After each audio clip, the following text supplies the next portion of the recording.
Hello everyone, मेरा नाम है शुभम दुबे। स्वागत है आप सभी का मेरे यूट्यूब चैनल शुभम की पाठशाला में। तो दोस्तों, आज की इस वीडियो में हम बात करने वाले हैं स्ट्रेन के बारे में। ठीक है, हमने अपने प्रीवियस वीडियो में देख चुका है कि स्ट्रेस के बारे में हम लोगों ने डिस्कस किया था, फिर हम लोगों ने देखा था क्लासिफिकेशन ऑफ स्ट्रेस के बारे में। ठीक है, और आज की इस वीडियो में हम देखने वाले हैं स्ट्रेन। ठीक, तो आज की इस वीडियो में हम लोग डिस्कस करेंगे स्ट्रेन के बारे में। तो चलिए वीडियो को शुरू करते हैं। तो देखिए, स्ट्रेन क्या होता है। मान लीजिए आपके पास एक बॉक्स है, ठीक है, या फिर आपके पास कोई स्ट्रक्चर है, कोई ब्लॉक है। ठीक है, इसमें मैंने क्या किया, मान लीजिए मैंने फोर्स लगाया। ठीक है, कोई मैंने फोर्स लगाया यहाँ पर। अब इसमें देखिए, फोर्स लगाया मैंने। अब ये फोर्स कहाँ लगेगा, इसके क्रॉस सेक्शन एरिया पे। ठीक है, अब जब फोर्स, अब आपको पता है, हम लोगों ने अपने प्रीवियस वीडियो में देख चुका है कि फोर्स पर यूनिट एरिया क्या होता है, स्ट्रेस होता है। ठीक है, लेकिन हमें क्या बात करना है यहाँ पर, स्ट्रेन के बारे में। अब देखिए, इस बॉक्स के ऊपर जब मैं क्या कर रहा हूँ, लोड लगा रहा हूँ। ठीक है, यहाँ पर कौन सा लोड लग रहा है, कंप्रेशन लोड लग रहा है। ठीक है, कंप्रेसिव लोड। अब इसके कारण क्या होगा, मान लीजिए इसका जो लेंथ है वो था, ओरिजिनल लेंथ क्या था इसका, एल। इसकी हाइट कितनी थी, एल थी। ठीक है, अब लोड लगने के कारण क्या होगा, ये दबने लगेगा।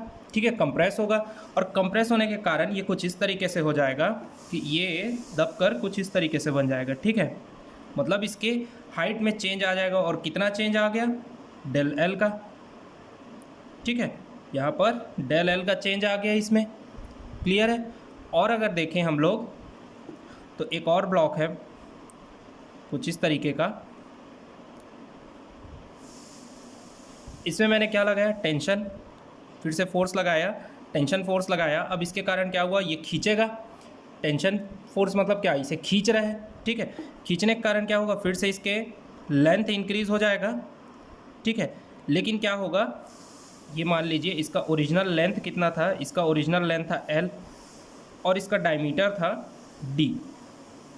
ठीक है, इसका क्या था, डायमीटर डी था। लेकिन जब ये खींचा, भाई कोई भी चीज़ को जब मैं खींचूंगा तो क्या होगा, उसका अगर लेंथ बढ़ेगा, मतलब उसका लॉन्गिट्यूडनल डायरेक्शन में अगर इंक्रीज होगा, तो लेटरल डायरेक्शन में क्या होगा, डिक्रीज होने लगेगा। तो यहाँ पर क्या है, इसका लेंथ तो इंक्रीज हो गया, और कितना इंक्रीज हुआ, डेल एल का।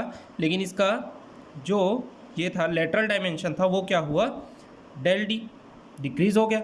खींचूंगा इसे तो क्या होगा, यहाँ से तो खिंचा जाएगा, यहाँ से इसकी लेंथ बढ़ जाएगी, पर लेटरल में क्या होगा, इसका लेंथ कम हो जाएगा। अगर मैं इसे कंप्रेस करूँगा तो क्या होगा, लॉन्गिट्यूडनल में इसका लेंथ कम हो जाएगा, लेकिन लेटरल में वो क्या हो जाएगा, बढ़ जाएगा। आप लोग जानते ही हैं। ठीक है, ये देखिए, अगर एक एग्जांपल से अगर मैं आप लोगों को समझाऊं, तो ये देखिए, जैसे ही अगर मैं इसे दबा रहा हूँ, ये बॉक्स है। ठीक है, इस बॉक्स को अगर मैं यहाँ से दबाऊंगा तो ये देखिए क्या हो रहा है, यहाँ से तो दब रहा है, लेकिन ये देखिए यहाँ से ये दब गया, लेकिन इधर से इसकी हाइट बढ़ गई।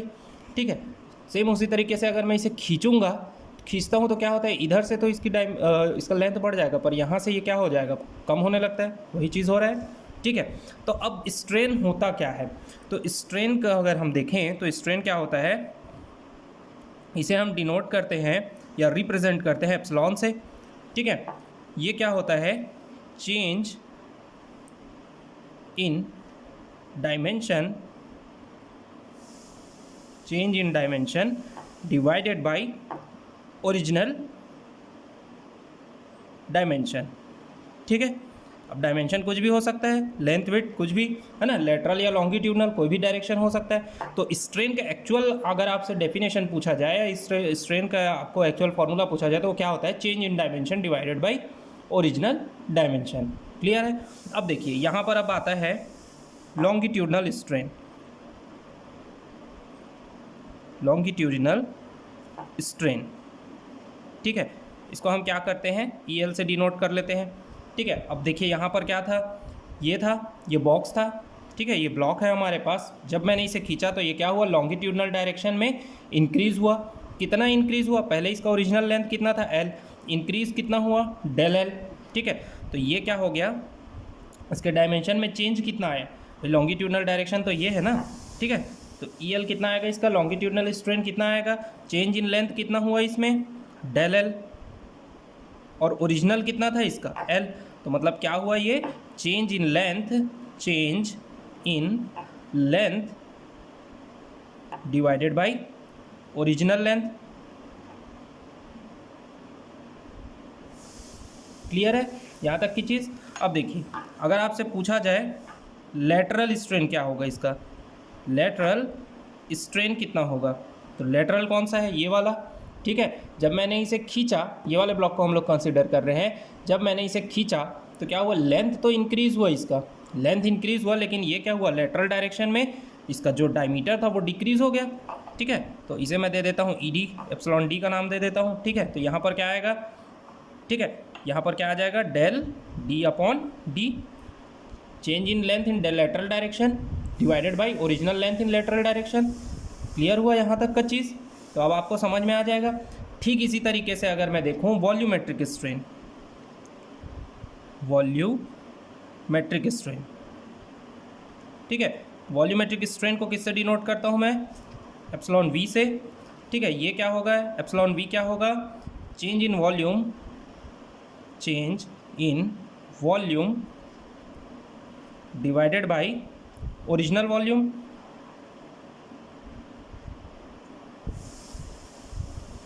ठीक है। इसको हम क्या बोलेंगे, डेल वी बाई वी। तो ये चीज़ क्लियर हुई। अच्छा, ये वॉल्यूमेट्रिक स्ट्रेन को जब हम लोग stress strain diagram, Poisson's ratio, ये जब सब चीज़ पढ़ लेंगे तो एक बार अच्छे से हम डिस्कस करने वाले हैं, ठीक है, वॉल्यूमेट्रिक स्ट्रेन को, कि एक्चुअल में वॉल्यूमेट्रिक स्ट्रेन होता क्या है, ठीक है। इसे हम डिस्कस करेंगे जब क्या होगा, जब हम स्ट्रेस स्ट्रेन कर्व पढ़ लेंगे, पॉइजन्स रेशियो जब हम लोग पढ़ लेंगे तो एक बार इसे डिस्कस करेंगे, क्योंकि वॉल्यूमेट्रिक स्ट्रेन से बहुत सारे क्वेश्चन आपको एग्जाम में पूछे जाते हैं, ठीक है। तो हम उसे अच्छे से डिस्कस करेंगे। क्लियर है। अब देखिए, एक और इम्पॉर्टेंट चीज़ आता है यहाँ पर, शियर स्ट्रेन क्या होता है, ठीक है। एक इम्पॉर्टेंट चीज़ आपका आता है कि शियर स्ट्रेन क्या होता है। शियर स्ट्रेन, आप लोगों को स्ट्रेन अच्छे से समझ में आया कि स्ट्रेन क्या होता है, ठीक है। अब हम बात करते हैं शियर स्ट्रेन क्या होता है। इसे ध्यान से समझिएगा, क्योंकि शियर स्ट्रेन एक अच्छा टॉपिक है, इससे भी क्वेश्चन आपको पूछा जा सकता है, ठीक है। समझना इंपॉर्टेंट है हर एक चीज़ों को, वैसे तो सारी चीज़ें इंपॉर्टेंट है, कहीं से भी क्वेश्चन आपको पूछ सकता है, बट कुछ चीज़ों को समझना ज़रूरी होता है, ठीक है। अब देखिए, शियर स्ट्रेन क्या होता है। मान लीजिए एक बॉक्स है, कुछ इस तरीके का एक ब्लॉक है, ठीक है। इसे क्या कर दिया गया है, नीचे से फिक्स कर दिया गया है, ठीक है। बेस से इसे क्या कर दिया गया है, फिक्स कर दिया गया है, ओके। अब यहाँ पर क्या लगता है, इसमें मान लीजिए लगा यहाँ पर शियर स्ट्रेस, और शियर स्ट्रेस को किससे डिनोट करते हैं, टाउ से, है ना। शियर स्ट्रेस को और हम लोग क्या बोलते हैं, लॉन्गिट्यूडनल स्ट्रेन, ठीक है, या फिर बोल सकते हैं इस तरीके का, इस डायरेक्शन में जो लगता है, ठीक है, उसे हम क्या बोलते हैं। ये क्या होता है, देखिए, नॉर्मल स्ट्रेस और शियर स्ट्रेस में मैंने डिफरेंस क्या बताया था। नॉर्मल स्ट्रेस क्या होता है, परपेंडिकुलर टू प्लेन लगता है, ठीक है। अगर ये देखिए परपेंडिकुलर टू प्लेन लगा था, ये क्या था, नॉर्मल स्ट्रेस, और ये क्या है, पैरेलल टू प्लेन, ये प्लेन है, इसके पैरेलल लग रहा है, ठीक है। इसे हम क्या बोलते हैं, शियर स्ट्रेस या फिर टेंजेंशियल स्ट्रेस भी कहते हैं, ठीक है। अब जैसे ही इसमें शियर स्ट्रेस लगेगा तो ये कुछ ब्लॉक जो है ये डिफॉर्म होगा, और किस तरीके से डिफॉर्म होगा, कुछ इस तरीके से ये डिफॉर्म हो जाएगा, कुछ इस तरीके से ये डिफॉर्म हो जाएगा, ऊपर से डिफॉर्म हो जाएगा, नीचे से वो बेस से फिक्स है तो ये तो नहीं होगा, है ना। जिसके कारण क्या होगा, जब ये डिफॉर्म होगा तो कुछ एंगल बनाएगा, है ना, कुछ एंगल बनाएगा, और क्या एंगल बनाएगा, यहाँ से ये एंगल बनाता है फाई। क्लियर है, ये क्या, कौन सा एंगल बनाता है, ये एंगल बनाता है फाई का। अब देखिए, शियर स्ट्रेन होता क्या है, शियर स्ट्रेन होता क्या है, शियर स्ट्रेन होता है displacement of plane, displacement of plane divided by distance from opposite plane,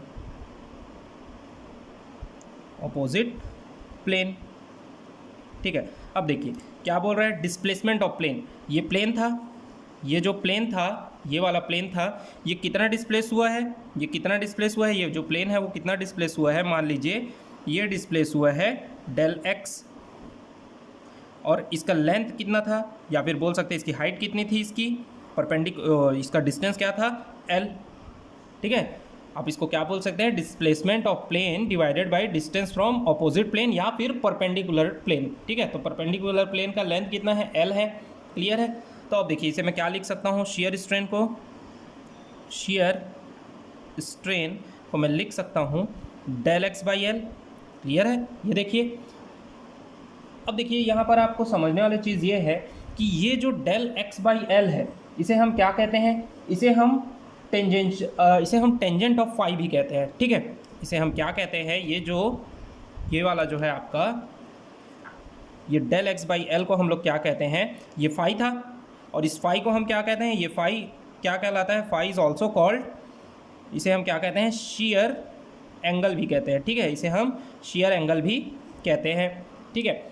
अब देखिए, और ये जो डेल एक्स बाई एल है, ये जो डेल एक्स बाई एल है, इसे हम क्या कहते हैं, टेंजेंट ऑफ फाई भी कहते हैं, ठीक है। इसको हम क्या कहते हैं, tangent of phi, that means tan phi कहते हैं।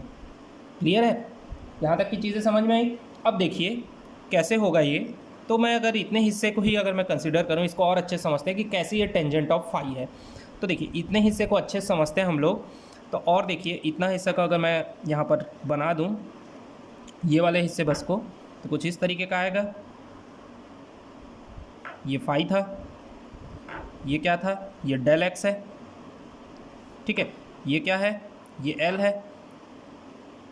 अब हमको पता है कि टेन फाई या टेन थीटा कितना होता है, या टेन फाई क्या होता है, परपेंडिकुलर बाई बेस। क्या होता है, परपेंडिकुलर बाई बेस होता है ना।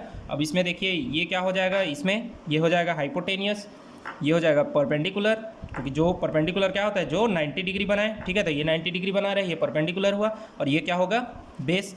तो tan phi is equal to कितना हो गया, del x by l. Clear है, तो इस तरीके से ये इसके बराबर हो गया, ठीक है। और हमको पता है, और हमें क्या पता है कि if phi is very small, ठीक है, जब फाई जो है, ये जो डिस्प्लेसमेंट होता है ये इतना बड़ा नहीं होता, ठीक है, एक कम एंगल का होता है, ठीक है। तो if phi is very small, तो फिर क्या होता है, टेन फाई जो होता है वो फाई के बराबर हो जाता है। तो that means shear strain is equal to tan phi is equal to phi, और ये होगा डेल एक्स बाई एल। तो ये समझ में आया आपको कैसे हुआ, ये यहाँ तक की चीज़ें क्लियर हुई। और शेयर स्ट्रेन को हम किससे डिनोट करते हैं, इसीलिए शेयर स्ट्रेन को हम डिनोट करते हैं फाई से।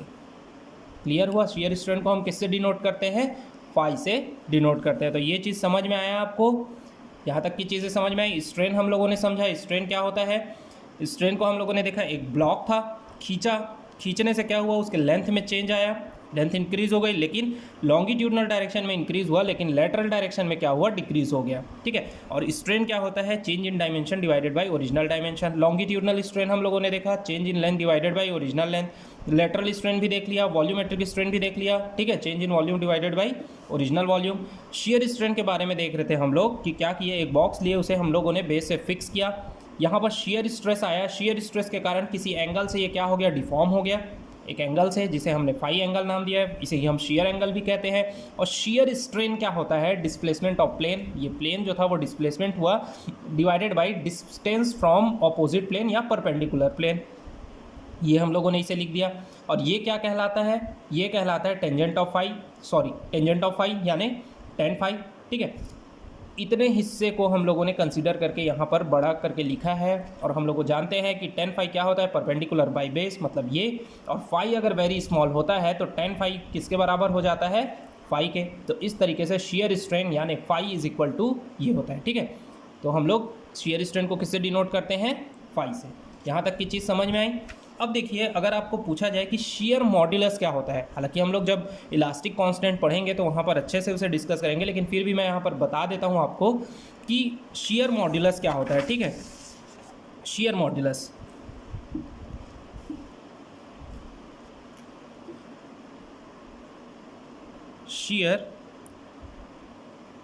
मॉड्यूलस, ठीक है। अब देखिए, आपको हुक्स लॉ के बारे में भी हम लोग पढ़ेंगे आगे, लेकिन आपको बेसिक हुक्स लॉ तो पता ही है ना, कि बेसिक हुक्स लॉ क्या होता है। हुक्स लॉ क्या कहलाता है, stress is directly proportional to strain. ये क्या कहलाता है, हुक्स लॉ कहलाता है। आगे हम लोग एकदम डिटेल में पढ़ेंगे हुक्स लॉ के बारे में, लेकिन आपको इतना तो पता ही होगा, ठीक है, हम सभी सिविल इंजीनियर हैं, हमें पता है कि हुक्स लॉ क्या होता है, stress is directly proportional to strain. और यहाँ पर कौन से स्ट्रेस की बात हो रही है, शियर स्ट्रेस की, ठीक है, और कौन से स्ट्रेन की बात हो रही है, शियर स्ट्रेन की, ठीक है। जब यहाँ प्रोपोर्शनल का साइन हटा करके इक्वल टू लगाते हैं तो एक कांस्टेंट आता है, यहाँ पर हम लोग कांस्टेंट दे दिए जी, और ये क्या आ गया, कुछ इस तरीके से हो जाएगा। और इसको मैं और कैसे लिख सकता हूँ, ये लिख सकता हूँ कुछ इस तरीके से। और यही जो जी है, ठीक है, ये जो जी है इसे ही हम क्या कहते हैं, ये हमारा कहलाता है शियर मॉड्यूलस, शियर मॉड्यूलस। और इसे हम किस नाम से जानते हैं, मॉड्यूलस ऑफ रिजिडिटी,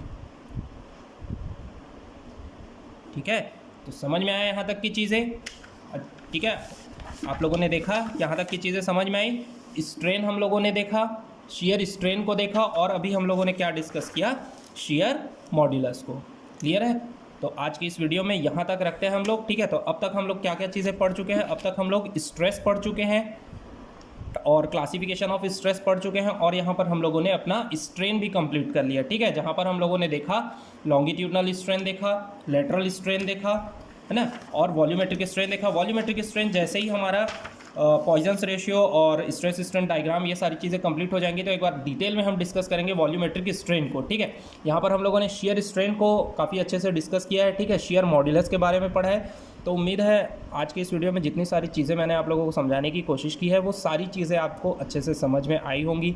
अगर कोई डाउट होता है तो आप कमेंट सेक्शन में पूछ सकते हैं, या फिर हमारे टेलीग्राम ग्रुप को आप ज्वाइन कर सकते हैं, ठीक है। जो भी सेक्शन आपको समझ में नहीं आया होगा उस पर्टिकुलर सेक्शन का आप स्क्रीनशॉट लेकर के टेलीग्राम ग्रुप में पूछ सकते हैं कि कहाँ पर आपको चीज़ें समझ में नहीं आई हैं, ठीक है। और वीडियो पसंद आए तो वीडियो को लाइक कीजिए, शेयर कीजिए और चैनल को सब्सक्राइब कीजिए, क्योंकि मॉस के जितने भी टॉपिक आपको कंपटीशन एग्ज़ाम में पूछे जाते हैं वो सारे टॉपिक मैं कवर कराने वाला हूँ, ओके। तो कोई डाउट होता है तो आप कमेंट सेक्शन में पूछ सकते हैं, टेलीग्राम ग्रुप को ज्वाइन कीजिए।